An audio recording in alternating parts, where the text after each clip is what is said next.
আবার অরাজকতা শুরু হবে বাংলাদেশে। ওপার বাংলায় জোর জল্পনা।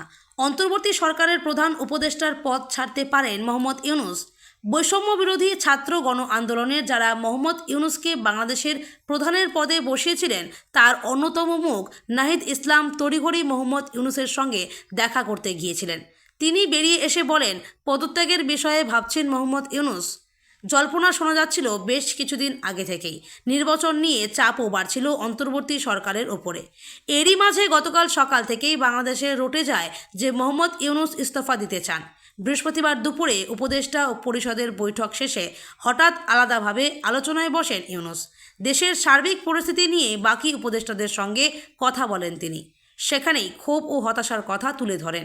যদি দেশের সংস্কারই না করতে পারেন তবে প্রধান উপদেষ্টার পদে থেকে লাভ কী, এ কথাও বলেন। এরপরই সন্ধ্যায় জাতীয় নাগরিক পার্টির আহ্বায়ক নাহিদ ইসলাম ইউনূসের সঙ্গে দেখা করতে তার বাসভবন যমুনায় যান। সেখানে দীর্ঘক্ষণ বৈঠকের পর বেরিয়ে নাহিদ বলেন, পদত্যাগের কথা ভাবছেন মোহাম্মদ ইউনূস।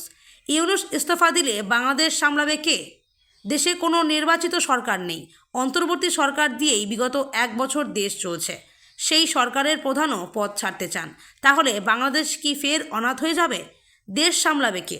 উপদেষ্টা পরিষদে যারা রয়েছেন সেই একাধিক সূত্রের খবর আরেকটি অন্তর্বর্তী সরকার গঠন করার কথা বলেছেন মোহাম্মদ ইউনূস।